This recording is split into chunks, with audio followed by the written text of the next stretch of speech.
Overnight on the south today, native trees are planted around the south, honouring the royal coronation. Meanwhile, residents across Otago and Southland got out the dress-ups and special china for a range of high teas. And an historic bone flute may get a new lease on life thanks to Otago researchers.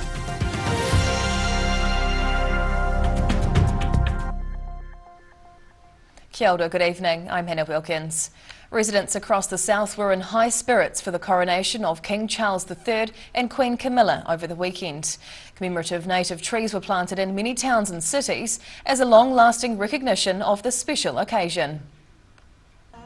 A long-lasting reminder of an historic day. Officials and residents gathering in Invercargill's Ron Petrie New Zealand plant garden to plant a rimu tree on Saturday morning to mark the King's coronation. Invercargill Deputy Mayor Tom Campbell spoke to the crowd and led the shovelling of dirt to secure the newly planted tree in place. This native rimu can grow up to 35 metres tall and could live for hundreds of years for many generations to appreciate. This tree that we planted, kids are going to come and visit that probably, for the next 70 or 80 years. So it was great seeing young kids here today.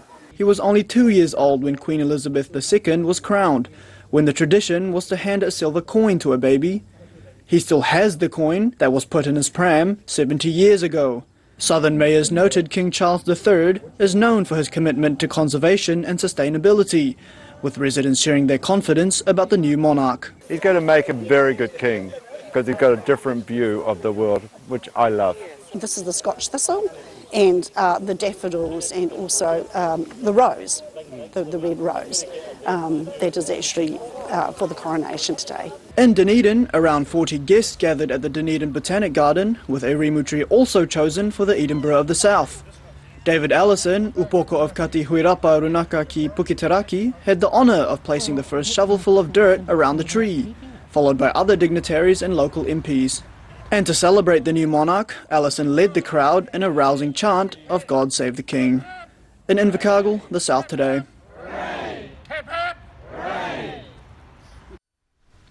Dunedin police have arrested 3 youths they found driving a stolen vehicle. The trio were allegedly involved in a dairy robbery in Waitati this morning. Police responded to reports of a robbery at a dairy in Waitati on State Highway 1 around 10 a.m. The offenders allegedly stole cigarettes and cash before fleeing the scene in a stolen silver vehicle. Police conducted inquiries at nearby stores and were able to gain CCTV footage of the offenders. They later spotted the vehicle after 2 police cars were involved in a pursuit when the suspects attempted to flee the scene. Police stopped the Nissan Tita just north of Wakawaiti and arrested 3 individuals. The trio are due to appear in the youth court. Authentically British food and Union Jack flags were brought out over the weekend as New Zealanders celebrated Coronation Weekend. And while the big event itself was taking place in London, a range of royal events were held across Otago and Southland. Lining up for a right royal feast. High teas were on the menu as towns and cities across Otago and Southland joined in celebration to commemorate the coronation of King Charles III and Queen Camilla.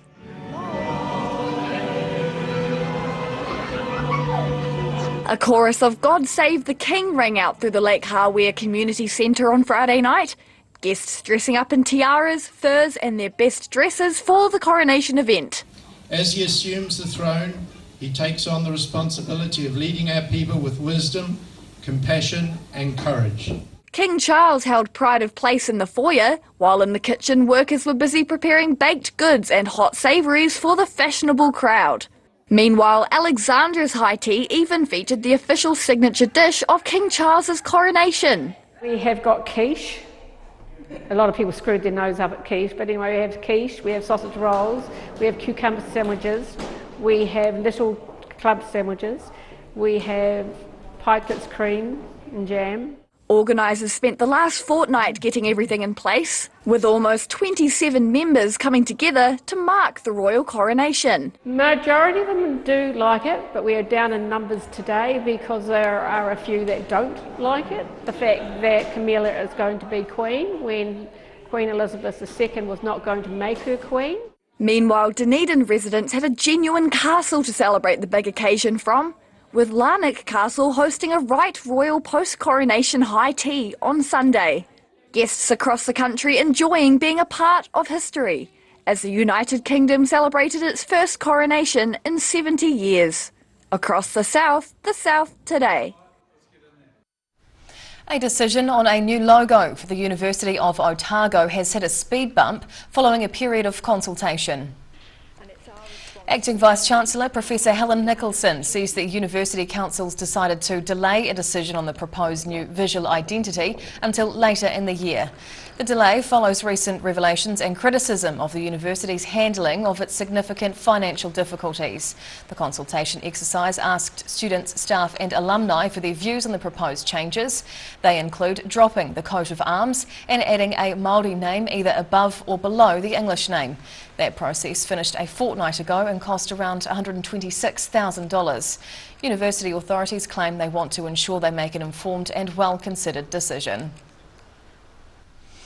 Queenstown book lovers were in for a treat over the weekend, with a well-known book fair drawing hundreds of people to a local primary school. Bright skies and a warm day helped attract locals and families to the St Joseph's School Book Fair on Sunday. There were thousands of $1 books up for grabs, ranging from fiction novels through to biographies.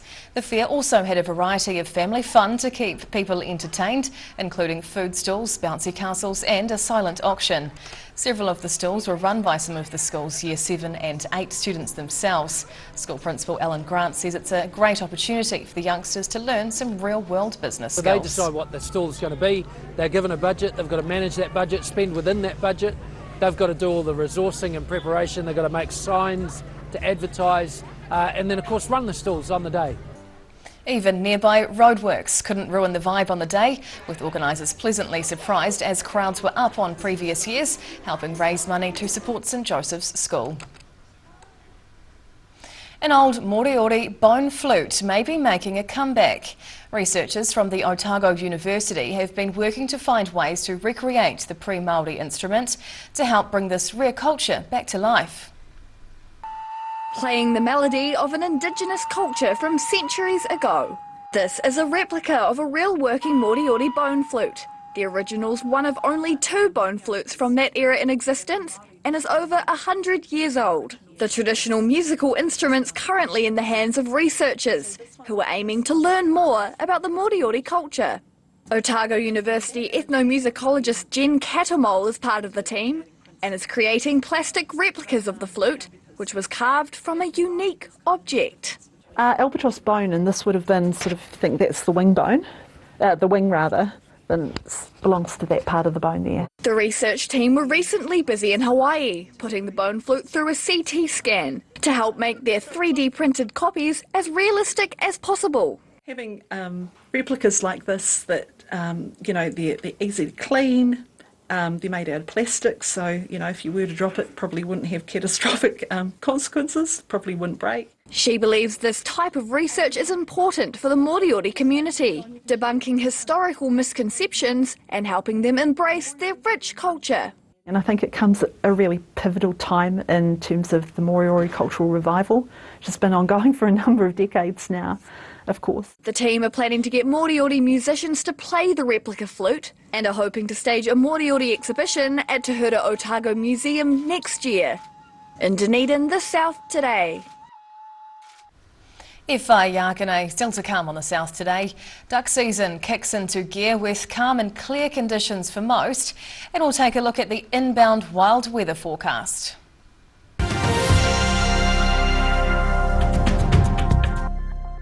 Great Britain has a collection of varied landscapes and countryside to rival anywhere else in the world. And the best way to see it is to walk.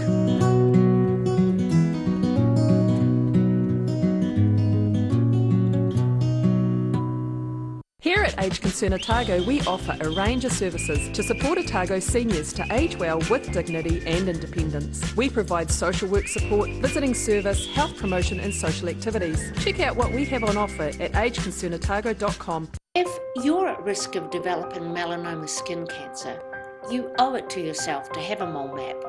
Mole map is coming to your area. Phone today to make an appointment. It could save your life.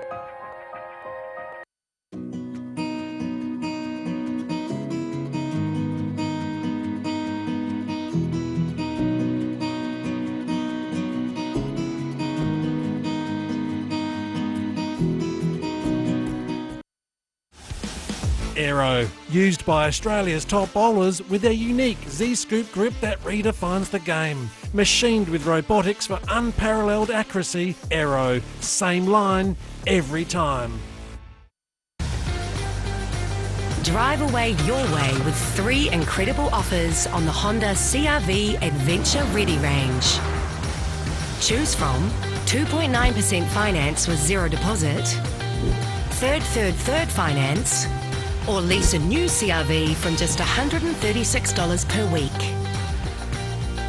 These offers are only available for a limited time, so be in quick. From Honda. Earth is a planet of extremes. Extreme places and extreme animals. But some animals are more extreme than others. Join us as we count down to find the most unusual, the most extraordinary, the most extreme.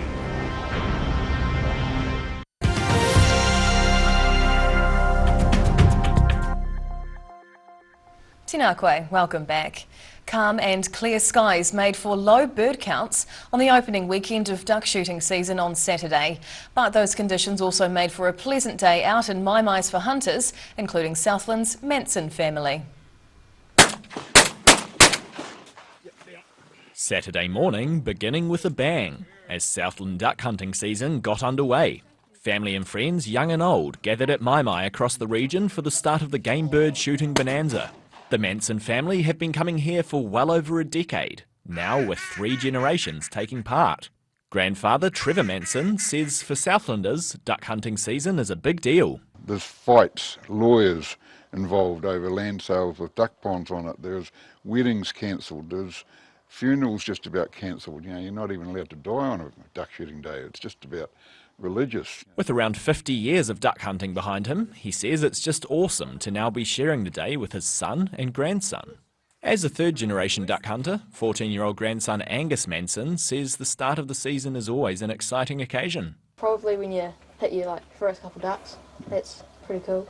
Like when I had that one this morning, everyone just was in shock. And I'm like, oh, you're not going to hit that. And then good shock. Sort of, yeah. Alongside being an important cultural tradition for a lot of Southlanders, the family say the weekend also provides quality time and a unique opportunity to really connect. Went through to Maimai, for 2 days straight. It's past small talk. You're talking about everything you possibly can. So the conversations that happen in here, they wouldn't happen elsewhere. The season runs through until mid-July, with many more ducks to be shot and connections to be made. In Invercargill, the South Today. And now recapping tonight's top stories on the South Today. Native trees have been planted around the South to mark the coronation of King Charles III and Queen Camilla. Meanwhile, residents in Lake Hawea and Alexandra were among those hosting celebratory high teas over the weekend. And Otago University researchers recreated an old Moriori bone flute, making sweet sounds from the rich culture. And now a look at what's happening in tomorrow's ODT, and we welcome editor Barry Stewart. Hello Barry. Hello Hannah. What can we expect in the paper tomorrow? Well, a little bit of trouble amongst teenagers today. So youths led police on a cross-country chase after raiding a dairy for cigarettes this morning. 3 arrests from that particular incident. And in a separate incident, police were dismayed and disappointed about the level of abuse directed at officers by 15 and 16-year-olds whilst they were arresting 2 teenagers for breaking into a North Dunedin dairy. So, so a bit of trouble out there, but the police were to the fore. And accusations by the Tourism Minister of steep prices for tourists have been hosed down by southern operators. Statistics actually show that most accommodation rates in Queenstown were actually lower today than they were pre-COVID. So, Interesting. Well, it is. I mean, that's kind of the reaction you get, isn't it, when you Yeah. talk about accommodation in Queenstown, how expensive it is. But Oh, we the look forward reality to is the- perhaps slightly different. Yeah, looking forward to the in-depth in the paper tomorrow. Thank you for sharing this evening. Thank you. Time now for a look at tomorrow's weather. The South Today weather, proudly brought to you by MoleMap, the skin cancer detection specialists. Looking at the situation, a very cold southwesterly will spread over southern regions tomorrow and Wednesday, bringing snow on the hills and strong blustery winds. Heading to the top of the South Island, northerlies and heavy rain with 18 degrees up in Nelson and Greymouth tomorrow, with fresh winds and afternoon showers and 20 degrees in Christchurch. Travelling to South Canterbury and North Otago, 20 with afternoon showers and northerlies in Ashburton tomorrow, 21 with northwesterlies and some cloud in Timaru, and warm in Oamaru with 20 degrees and westerlies before late showers. Heading westwards to the Central Lakes. Heavy showers and westerly winds in Wanaka and Queenstown tomorrow with highs of 16, and warmer in Alex with 18 and lighter showers. Heading further south. Well, strong southwesterlies are inbound tomorrow with rain through here. Both Gore and Balclutha will reach 14 degrees, while the Catlins gets a very wet and windy 15. And down to the deep south. Showers tonight with westerlies and a low of 12. Tomorrow's looking cloudy with rain turning to squally showers and strong winds by night. The day's high will be 14 degrees.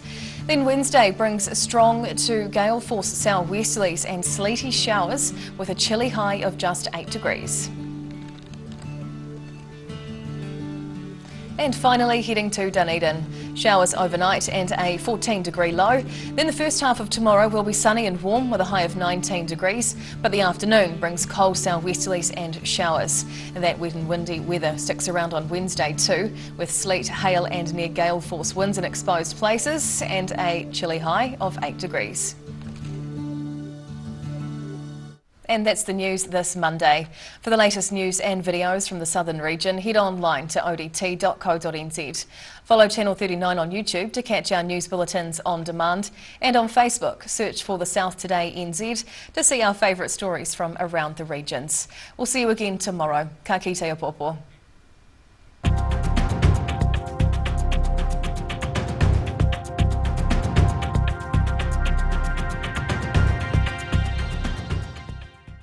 Public interest journalism funded through New Zealand On Air.